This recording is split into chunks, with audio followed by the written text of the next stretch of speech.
ಕೊಲೆ ಆರೋಪಿ ನಟ ದರ್ಶನ್ಗೆ ಇವತ್ತು ಟೆನ್ಷನ್ ಡೇ. ನಟ ದರ್ಶನ್ ವಿರುದ್ಧ ಎಂದೇ ಚಾರ್ಜ್ ಫ್ರೇಮ್ ಆಗುತ್ತಾ?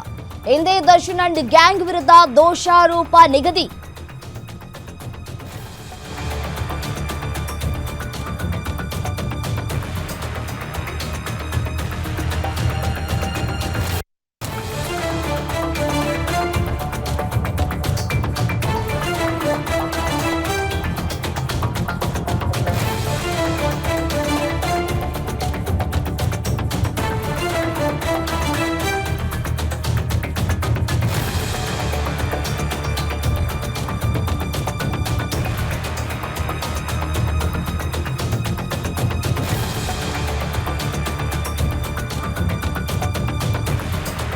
ನಟ ದರ್ಶನ್ ವಿರುದ್ಧ ಎಂದೇ ಚಾರ್ಜ್ ಫ್ರೇಮ್.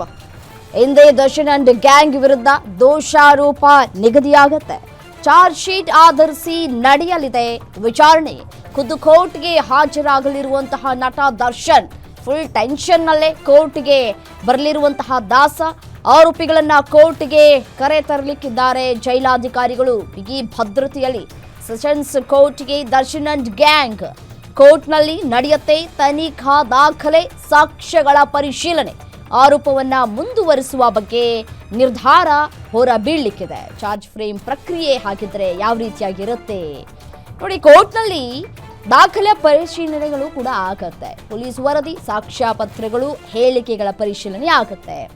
ಸಾಕ್ಷ್ಯಗಳ ಅಸ್ತಿತ್ವದ ಬಗ್ಗೆ ಕೋರ್ಟ್ನಲ್ಲಿ ಪರಿಶೀಲನೆಯನ್ನ ನಡೆಸಲಾಗುತ್ತೆ. ಮತ್ತೆ ಅಪರಾಧದ ಬಗ್ಗೆ ಪ್ರಾಥಮಿಕ ನಿರ್ಣಯಕ್ಕೆ ಸಾಕ್ಷ್ಯವಿದೆಯೇ ಅಂತ ಹೇಳಿ ನೋಡೋದಕ್ಕೂ ಕೂಡ ಆಗುತ್ತೆ. ಮತ್ತೆ ಪರಿಶೀಲನೆ ಬಳಿಕ ದೋಷಾರೋಪಕ್ಕೆ ಸಿದ್ಧತೆಗಳು ಕೂಡ ನಡೆಯುತ್ತೆ.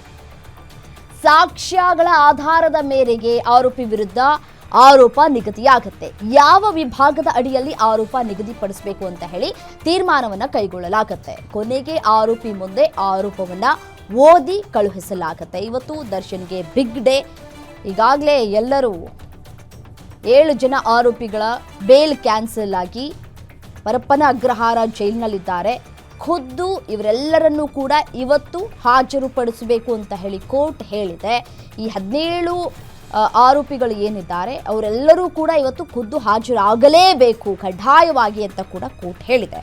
ಅದರಂತೆ ಒಂದು ಕಡೆ ದರ್ಶನ್ಗೆ ಟೆನ್ಷನ್ ಏನಾಗುತ್ತೆ ಅನ್ನೋದು ಟೆನ್ಷನ್ ಹೆಚ್ಚಾಗ್ತಾ ಇದೆ. ರಾತ್ರಿ ಇಡೀ ದರ್ಶನ್ ನಿದ್ದೆ ಮಾಡಿಲ್ಲ ಅನ್ನುವಂತಹ ಮಾಹಿತಿಗಳು ಕೂಡ ಸಿಗ್ತಾ ಇದೆ. ರಾತ್ರಿ ಊಟ ಮಾಡಿ ಮಲಗದೆ ಕೂತಿದ್ರು ಅನ್ನುವಂತಹ ಮಾಹಿತಿ ಸದ್ಯಕ್ಕೆ ಲಭ್ಯವಾಗ್ತಾ ಇರುವಂಥದ್ದು. ಒಂದು ಕಡೆ ಮೌನಕ್ಕೆ ಶರಣಾಗಿದ್ದಾರೆ ದರ್ಶನ್. ಮತ್ತು ಕೆಲ ಹೊತ್ತು ವಾಕ್ ಮಾಡಿದ್ದಾರೆ ದರ್ಶನ್ ಅನ್ನೋದು ಮಾಹಿತಿ ಸಿಗ್ತಾ ಇದೆ. ಇವತ್ತು ದೋಷಾರೋಪ ನಿಗದಿಯಾಗಿದ್ದು ಪ್ರಕರಣದ ಆರೋಪಿಗಳಾದ ದರ್ಶನ್, ಪವಿತ್ರ ಗೌಡಗೆ ಇವತ್ತು ಬಿಗ್ ಡೇ. ದೋಷಾರೋಪ ನಿಗದಿ ಹಿನ್ನೆಲೆ 17 ಆರೋಪಿಗಳು ಕೂಡ ಕೋರ್ಟ್ಗೆ ಹಾಜರಾಗಬೇಕಾಗಿದೆ.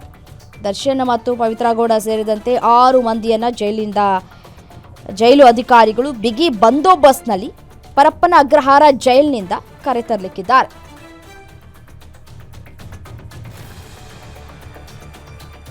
ಇದೇ ವಿಚಾರಕ್ಕೆ ಸಂಬಂಧಪಟ್ಟಂತೆ ಮತ್ತಷ್ಟು ಡೀಟೇಲ್ಸ್ ಕೊಡ್ತಾ ಹೋಗ್ತಾರೆ crime bureau head SK. Manjunath ದೂರವಾಣಿ ಸಂಪರ್ಕದಲ್ಲಿದ್ದಾರೆ. ಮಂಜುನಾಥ್, ಇವತ್ತು ಟ್ರಯಲ್ ಡೇಟ್ ಫಿಕ್ಸ್ ಆಗುವ ಸಾಧ್ಯತೆ, ಅದರ ಜೊತೆಗೆ ಏನ್ ಆನ್ಸರ್ ಮಾಡಬಹುದು ಅನ್ನುವಂತಹ ಕುತೂಹಲ.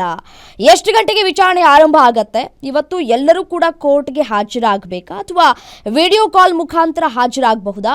ಏನೆಲ್ಲ ಆಗಬಹುದು, ಏನ್ ನಿರೀಕ್ಷೆ ಇಟ್ಕೊಳ್ಬಹುದು ಇವತ್ತು ಅಂತ ಹೇಳಿ. ರಮ್ಯಾ, ರೇಣುಕಾಸ್ವಾಮಿ ಕೊಲೆ ಪ್ರಕರಣದಲ್ಲಿ ಇವತ್ತು 17 ಜನ ಆರೋಪಿಗಳನ್ನ ನ್ಯಾಯಾಧೀಶರ ಮುಂದೆ ಹಾಜರುಪಡಿಸ್ತಾರೆ. ಇವತ್ತು ಮಧ್ಯಾಹ್ನ 2:30 ನಂತರ ದರ್ಶನ್ ಸೇರಿದಂತೆ ಪವಿತ್ರ ಗೌಡ ಜೈಲಿನಲ್ಲಿ ಇರ್ತಕ್ಕಂಥ 7 ಜನ ಆರೋಪಿಗಳು ಜೊತೆಗೆ ಬೇಲ್ ಮೇಲೆ ಇರ್ತಕ್ಕಂಥ ಉಳಿದ 10 ಜನ ಆರೋಪಿಗಳು ಎಲ್ಲರೂ ಸಹ ಖುದ್ದಾಗಿ ನ್ಯಾಯಾಧೀಶರ ಮುಂದೆ ಹಾಜರಾಗಬೇಕಾಗತ್ತೆ.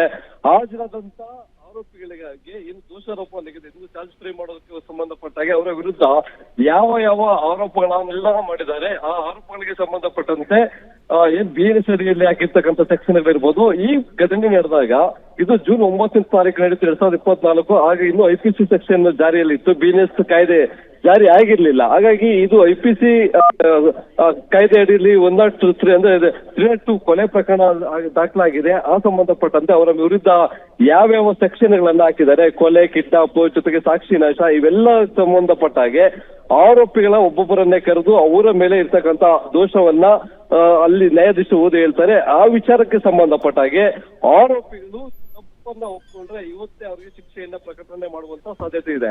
ಒಂದು ವೇಳೆ ನಾವು ತಪ್ಪನ್ನ ಒಪ್ಕೊಂಡಲ್ಲ, ನಾವು ಕೇಸನ್ನ ನಡೆಸ್ತೀವಿ ಅನ್ನೋದಾದ್ರೆ ಮುಂದಿನ ಒಂದು ದಿನಾಂಕವನ್ನ ನಿಗದಿ.